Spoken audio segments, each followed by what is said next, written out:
Bro Devara glimpse చూస్తే మాత్రం అసలుకి బీభత్సం అని చెప్పొచ్చు బ్రో. అసలు ఎన్టీఆర్ గారి నుంచి మా కోరుకున్నది అభిమానులు కానీ చాలా మంది కానీ ఇదన్నమాట. సింహాద్రి తర్వాత అటువంటి బ్లాక్ బస్టర్ మనకి అంతగా కనపడలేదు. కానీ ఈ దేవరా అసలుకి గ్లిమ్స్ చూస్తూ ఉంటే మాత్రం గుండెకు గూస్ బంప్స్ వస్తూ ఉన్నాయి.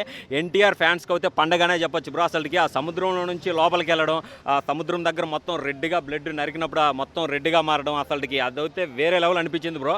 లాస్ట్లో ఇలా కత్తితో నరుకుతాడనమాట. ఆ రక్తంతో ఆ చంద్రుడిది అది కవర్ అవుతుంది రౌండ్ షేప్గా. అదైతే పీక్స్ వీటన్నిటి తోడుగా లాస్ట్లో డైలాగ్ ఉంటుంది, సముద్రం చేపల కంటే కత్తుల్ని నెత్తుర్నే ఎక్కువ చూసిందని, అందుకే దీన్ని ఎర్ర సముద్రం అంటారని చెప్పారనమాట. అసలు ఆ గ్లిమ్స్ చూస్తే మాత్రం వేరే లెవెల్ అనే చెప్పొచ్చు బ్రో. ఎన్టీఆర్ గారికి పక్కా మాస్ హిట్ పడుతుందనే చెప్పొచ్చు అనమాట. ఇంకా ఫ్యాన్స్ అయితే పూనకాలతో రెచ్చిపోవచ్చు బ్రో. బ్యాక్గ్రౌండ్ మ్యూజిక్ మామూలుగా లేదని అసలుకి. బ్యాక్గ్రౌండ్ మ్యూజిక్ ఎక్కడన్నా ఎన్టీఆర్ తినేస్తున్నాడు. అసలు ఎన్టీఆర్ నడిచి వస్తూ ఉంటే అదే బ్యాక్గ్రౌండ్ మ్యూజిక్ లాగా ఉందన్నమాట. అసలుకి వేరేది ఏది కనిపించడం లేదనమాట. ఎన్టీఆర్ గారు అసలు ఫుల్ ఈ కర్లీ హెయిర్ రింగులతో పంచికట్ట అవన్నీ పెట్టుకొని వస్తుంటే మాత్రం పక్కా మాస్ ఊరలకు కనపడతా ఉంది బ్రో. అసలు ఇంకా దేవరావు అయితే వేరే లెవెల్ అనే చెప్పొచ్చు బ్రో. ఎక్స్పెక్ట్ చేశారా ఆశ్చర్య? ఎక్స్పెక్ట్ చేసిందే. అంటే మనం ఏదో సంథింగ్ ఎవరొకరు తప్పులు చేయొచ్చు, బట్ ఏంటంటే దాన్ని కొరటాల శివ గారు కానీ ఏంటంటే ఎన్టీఆర్ గారు కానీ ఏంటంటే దీన్ని ప్రిస్టేజ్గా తీసుకొని రాజమౌళి గారితో ఒక రికార్డు ఉంది కదా సెంటిమెంట్, రాజమౌళి గారు సినిమా తర్వాత ఫ్లాప్ అవుతుందని ఎన్టీఆర్ గారు చెప్పారు నేను బ్రేక్ చేస్తానని. ఇప్పుడు ఈ గ్లిమ్స్ చూస్తూ ఉంటే మాత్రం ఖచ్చితంగా బ్రేక్ చేసేటట్టే అనిపిస్తుంది అనమాట. పార్ట్ 1 పార్ట్ 2 ఉంది. పార్ట్ 1 గ్లిమ్స్కే ఈ విధంగా ఊపుందంటే ఇంకా పార్ట్ 2 వేరే లెవెల్లో ఉంటుందని అనుకుంటున్నాను. 1000 కోట్ల సరుకులు 1000 కోట్లు అంటే సిరీస్ మొత్తం కలిపవచ్చు బ్రో. పార్ట్ 1 పార్ట్ 2 కలిపితే 1000 నుంచి 1500 కోట్లు వెళ్తుంది అనమాట. ఇప్పుడు ఎన్టీఆర్ గారు ఏంటంటే ఆయన క్రేజ్ కానీ మామూలుగా లేదు, గ్లోబల్ స్టార్ అయ్యాడనమాట. అంటే ఈ మూవీ కానీ టెక్నికల్ వైజ్గా చూసుకుంటే ఏంటంటే హాలీవుడ్ వాళ్ళు కానీ ఈ సినిమా చూసే అవకాశాలు ఉన్నాయి. ఇప్పుడు రామ్ చరణ్ గారు ఎన్టీఆర్ గారు ఆ రేంజ్కి వెళ్ళారనమాట. దేవరా అయితే టైం తీసుకున్న దానికి ఎన్టీఆర్ గారు ఖచ్చితంగా ఈ సినిమాతోటి మంచి బ్యాక్ బౌన్స్ ఇస్తాడని చెప్పొచ్చు బ్రో. 5 లాంగ్వేజెస్లో ఎన్టీఆర్ గారు వాయిస్ డిక్షన్ అది ఎలా అది అసలుకి బ్రో అసలు నటన అంటే చాలా మంది బాలీవుడ్ కానీ అసలు ఒరియా కానీ ఏ లాంగ్వేజ్ అయినా కానీ ఎన్టీఆర్ లాగా మేము యాక్టింగ్ చేయాలని చాలా పెద్ద పెద్ద హీరోలా చెప్పారనమాట. ఫస్ట్ టైం ఏంటంటే ఫుల్ ఫ్లెడ్జ్డ్గా మొత్తం ఏమున్నాయో మొత్తం చూపిస్తాడు ఈ సినిమాతోటి.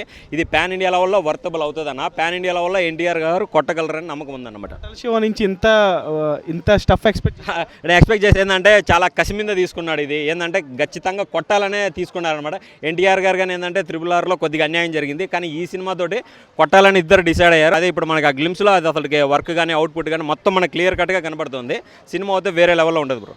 ఎన్టీఆర్ గారు RRRలో ఏమో అన్యాయం అంటే కొద్దిగా తక్కువగా చూపించారనేది అప్పుడు చాలా గొడవలే కదా. అంటే ఎన్టీఆర్ ఫ్యాన్స్ ఏంటంటే జీర్ణించుకోలేకపోయారు. ఎన్టీఆర్ ఇది ఫుల్ సాటిస్ఫైడ్. ఏంటంటే ఆ సాటిస్ఫాక్షన్ మనం ఈ దేవర గ్లిమ్స్ చూడటంతో ఏంటంటే క్లియర్ అయిపోయిందనే చెప్పొచ్చు అనమాట.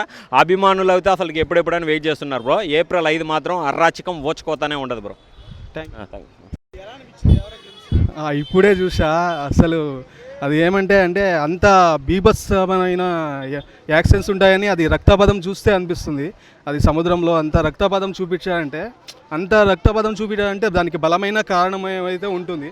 ఎంత స్ట్రగుల్ చేశాడు, ఎన్ని చుట్టూ ప్రాబ్లం ఫేస్ చేశాడు. మనం చూస్తుంటాం సముద్రం మన భూమి ఇదే కాదు, సముద్రంలో ఎంత హిస్టరీ చూస్తే మొత్తం సముద్రాల కోసం ఎంత దాడులు మన బార్డరు ఇది బార్డరు అన్నట్టు ఎన్నో ఎన్టీఆర్ ఎలా అనిపించారు అయితే అమ్మ. అది కొన్ని సీన్సే, అదే గ్లిమ్స్లో కదా, కొన్ని సీన్సే ఎక్కువ చూపించట్లేదు. ఇది అంటే మొత్తం చూపిస్తే ఏముంటుంది చెప్పండి అన్నట్టు చూపించాడు. థియేటర్లో చూడండి అన్నట్టు కొన్ని సీన్సే చూపించాడు, కానీ దాంట్లో భయంకరంగా అనిపించింది. చాలా పెయిన్ స్ట్రగుల్ చేశాడు. అది చూడాలి, అది ఏమి ఉండి అంత అంటే మరీ ఇప్పుడు మూవీ అంటే ఆయన విలన్గా చూపించారు కదా, ఆయన ఎంతో స్ట్రగుల్ చేశాడు కాబట్టి అంత బీభత్సం చూపించాడు. అంత మందిని లీడ్ చేసేలా ఒక లీడర్లా అనిపిస్తోంది. సూపర్ అనిపిస్తుంది. మొత్తం దాని కెమెరా వర్క్ కానీ మొత్తం సముద్రంలో సీన్ అది ఇంత పెద్ద హీరో అంటే చాలా ఎక్స్పెక్టేషన్ ఉంటాయి. 1000 కోట్లు కలెక్ట్ చేసే సినిమాలా అనిపిస్తుంది. చూడాలి. ఇది ఇప్పుడు అన్నీ చాలా ఆ టైంకి మనం చూస్తున్నాం జనవరికి ఒకేసారి ఉన్నాయి. ఆ టైంకి వేరే మూవీలు ఉంటే ఇప్పుడు ఎలా ఉందంటే ఒకప్పుడు 50 days 100 days అనేలా ఉండేది మూవీ. ఇప్పుడు ఎలా అంటే 1 week 1 day లాగా అయిపోయింది మూవీల పరిస్థితి.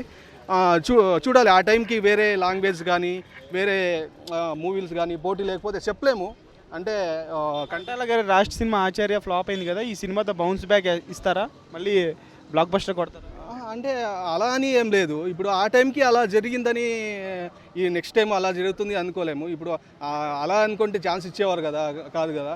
అంత పెద్ద ఒకసారి చేసిన మిస్టేక్స్ మళ్ళీ అయితే చేయరు అనుకుంటే బాహుబలి రికార్డ్ అంటే అది కొంచెం పెద్ద టార్గెటే, కానీ హోప్స్ అయితే ఉంది. అది ఒక మూవీ అంటే ఎప్పుడో తీశారు, అంటే ఆల్రెడీ బాహుబలి 2 అయ్యి చాలా ఇయర్స్ అయింది. ఇప్పుడు అప్పటికి ఇప్పటికీ అంటే చాలా గ్యాప్. ఖచ్చితంగా బ్లాక్ బస్టర్ అనుకుంటున్నారా? బ్లాక్ బస్టర్ ఇట్టే. ఎలా ఉంది దేవరా గ్లిమ్స్? అన్న దేవర గ్లిమ్స్ అయితే మామూలుగా కాదు, కుండ బిర్యానీ తిన్నట్టు ఉంది. అసలుకి ఒక్కనే కుండ బిర్యానీ తినేసినాను. అసలు విజువల్స్ అయితే ఫస్ట్ స్టార్టింగ్ నుంచి లాస్ట్ వరకు ఎక్కడ బోర్ కొట్టలేదు. అబ్బా ఏమన్నా విజువల్ నేను 2-3 సార్లు పెట్టుకొని అసలుకి 4K క్వాలిటీ పెట్టుకొని చూసినాను. చూస్తుంటే మాత్రం మతిపోయింది. అసలు ఆ కొండల మధ్యలో అసలు పడవలు వస్తుంటే ఆ విజువల్స్ మాత్రం వేరే రేంజ్లో పీక్స్లో అనిపించినవి. ఇంకా అసలు లాస్ట్ డైలాగ్ కూడా ఎన్టీఆర్ది అసలుకి ఏమన్నా ఉంటుంది, సముద్రంలో చేపల కంటే ఎక్కువ నెత్తుల్ని కత్తులని మాత్రమే ఎక్కువ చూసింది, అందుకేనేమో దీన్ని ఎర్ర సముద్రం అంటారు కదా. ఆ డైలాగ్ కానీ మన ఎన్టీఆర్ లుక్స్ కానీ ఏమన్నా ఉండేవి ఒక రేంజ్లో అనిపించింది. ఇంత విజువల్స్ కొరటాల శివ చూసినారంటే ఎప్పుడు కానీ అసలుకి నమ్మలేకపోతున్నా, నమ్మశకంగా లేదు. అసలు ఇంకోటి ఏంటంటే హైలైట్ షాట్ ఏంటంటే కత్తి ఇట్లా నరికినప్పుడు ఇట్లా చంద్రుడు ఉంటాడు, ఇట్లా పడుతుందన్న. అబ్బా అది నేను ఎక్స్పెక్ట్ చేయలేను, ఎవర్ బిఫోర్ సీన్. అలాంటి సీన్ అయితే ఎప్పుడు ఎక్స్పెక్ట్ చేయాలి, అది మాత్రం హైలైట్ అసలుకి నిజంగా. అంటే విజువల్స్ అయితే ఈ రకంగా ఉంటే మాత్రం ఎక్కడికో అసలుకి ఫుల్ మీల్స్ కాదు కుండ బిర్యానీ తిని అంటున్నా కదా. సంక్రాంతి ముందరనే ఇంత పండగ చేసుకుంటున్నాం అంటే ఇంకా లెక్కేసుకో. ఈ రోజు అయితే ప్రతి ఒక్కరు ఎన్టీఆర్ ఫ్యాన్ అమ్మ ఇంకా ఈ రేంజ్లో అసలు నిద్రపోరన్న ఆ విధంగా ఉండే గ్లిమ్స్ మాత్రం. అసలు గ్లిమ్స్కే ఈ రేంజ్ ఒక టీజర్ కన్నా ట్రైలర్ కన్నా ఎక్కువ అనిపించింది నాకైతే. 1000 కోట్లు కొట్టే సినిమాలా అనిపించింది. ఈ విజువల్స్ ఉంటే పక్క అంతకు మించే కొడుతుంది అన్న. ఈ విజువల్స్ కానీ మొత్తం ఇదే రకంగా కానీ క్యాచ్ చేసి స్టోరీ కానీ మంచిగా ఉందనుకో ఇంకెక్కడికో వెళ్ళిపోతా. సినిమా మాత్రం పీక్స్లో ఉంది. ఈ ఒక్క గ్లిమ్స్కే అసలు ఎక్కడ బోర్ కొట్టాలి, చూడాలా ఇంకా ఇప్పటికైనా నేను 10 టైమ్స్ చూసినా కదా ఇంకా చూడాలనిపిస్తుంది. ఎన్టీఆర్ లుక్ ఎలా అనిపించింది? లుక్ అయితే చాలా బాగుంది. బ్యాక్గ్రౌండ్ మ్యూజిక్ కూడా అసలు లాస్ట్లో మనం టూ అని వస్తుంది కదా, ఆ సౌండ్ బాగుంది. ఇంకోటి ఏంటంటే ఇంగ్లీష్ వాళ్ళు యావో మాటలు చెప్తారు కదా, అప్పుడు కూడా కొద్దిగా బ్యాక్గ్రౌండ్ మ్యూజిక్ కూడా బాగుంది. ఎక్కడైతే బోర్ అయితే కొట్ట. ఇంకోటి టైటిల్స్ కూడా అసలు అవి కూడా బోర్ కొట్టకుండా చూద్దాం, అరే ఇదేంది కొత్త డిఫరెంట్ చేసిన అంటే బాబాలి ఇంతకుముందు టైటిల్ అనేది ఉంటుండేది కదా, అలాగా దేవర టైటిల్ కూడా పేర్లు కూడా అరే ఆ పేర్లు కూడా స్కిప్ చేయకూడదు అనే సిచ్యువేషన్లో చూసినాను.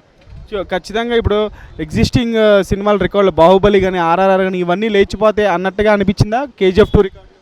ఈ విధంగా విజువల్స్ ఉంటే అయితే రికార్డులు అయితే మొత్తం అయితే క్రాస్ చేస్తుంది అనిపించింది. అంటే మంచి విజువల్తో మంచిగా అంత పండగ చేసే యాక్షన్ సీన్స్ కానీ ఆ స్టోరీ కానీ బలంగా ఉండి మంచిగా ఎమోషన్ కనెక్ట్ అయితే మాత్రం రికార్డ్స్ అయితే చాలా రికార్డ్స్ బద్దలు కొడుతుంది. Thank you. నిజంగా కొట్టాల శివ గారు ఈ రకంగా ఎన్టీఆర్ని చూపిస్తారని మేము ఎక్స్పెక్ట్ చేయలేదన్న. వేరే లెవెల్లో చూపించాడు. దీని అమ్మ నరుకుడు ఏందన్నా, ఇది నరికెళ్ళి అది ఏంటి వెనకమాల పడిని చూసా, రెడ్ ఎగిరిపోతుంది ఫీజులు. చంద్రుడు మొత్తం చంద్రుడు అయిపోయాడు. అస్సలు ఆ రెడ్ మొత్తం అమ్మా ఇలా అంతే ఇంతేగా ఆ రకంగా ఎలివేషన్ చూపించాడు. దీని అమ్మ నేను వస్తున్నా అన్న దానికి కరెక్ట్గా చూపించాడన్న. దేవర అంటే ఎన్టీఆర్ అంటే దేవరా. ఫ్యాన్స్ మామూలుగా పండగ చేసుకోరు. డైరెక్టర్ నువ్వు తోపు డైరెక్టర్ నిజంగా. ఈ సినిమాతో దీనమ్మ ఇండస్ట్రీలో నెంబర్ 1 ఒక డైరెక్టర్ అయితే అనిపించేసుకుంటావు. నేను చెప్తున్నాగా అలా చూపించావు ఎలివేషన్లు. అది బ్యాక్గ్రౌండ్ మ్యూజిక్ కానీ ఎన్టీఆర్ ఫైట్స్ నరకడం కానీ అవన్నీ చెప్పాకన్నా అది నరుకుడు కాదు, ఇంత ఊత కోత. అది ఊత కోత అంతే. అది అలా ఉంది. ఎలివేషన్ చాలా బాగున్నాయి. ఎలివేషన్ కూడా సౌండ్ తగ్గట్టు మన ఎన్టీఆర్కి తగ్గట్టు కరెక్ట్గా కొట్టారన్న. ఎక్కడ కూడా మైనస్ పాయింట్ లేదు, అక్కడ లేవు, అన్ని ప్లస్ పాయింట్లే. సార్ డైరెక్టర్ గారు లాస్ట్లో డైలాగ్ ఎలా అనిపించింది? చాలా బాగుందన్న, కరెక్ట్గా సరిపోయింది. ఎన్టీఆర్కి తగ్గట్టుగా ఫ్యాన్స్కి తగ్గట్టుగా డైలాగులు ఇచ్చారు. సముద్రం చేపల కన్నా నెత్తురుని కత్తుల్ని ఎక్కువ చూసింది. అందుకే ఎర్ర సముద్రం అంటారా బాబు, రాసుకో ఎన్టీఆర్ ఫ్యాన్స్ అంటారా బాబు. అది కొట్టాల శివ గారు లాస్ట్ మూవీ ఆచార్య డిసప్పాయింట్ చేసింది కదా, ఈ సినిమాతో మళ్ళీ block buster. Hollywood Bollywood mix వేసి పక్కన తెంగాడు.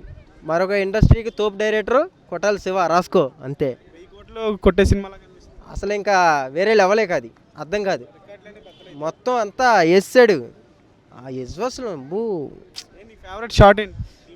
ఒకటే అన్న, పడవ మీద ఫైట్ ఉంటుంది చూసావా, అంటాడు ఆ ఎల్వేస్ చూపించాడు అన్న వెనకమాల. అది ఇంకా పనిచేయట్లా నాకు, ఇంకా అది రన్ అవుతానే ఉంది మైండ్లో. ఆ రకంగా చూపించాడు అన్న. దీనమ్మ జీవితం నిజంగా కొట్టాల శివ గారు. కిక్ వచ్చిందా? మామూలు కిక్ కాదు, ఎవరికైనా తాగితే కిక్ వచ్చింది, తాగకుండా కిక్ వచ్చింది ఎన్టీఆర్. వేరే లెవెల్. Thank you.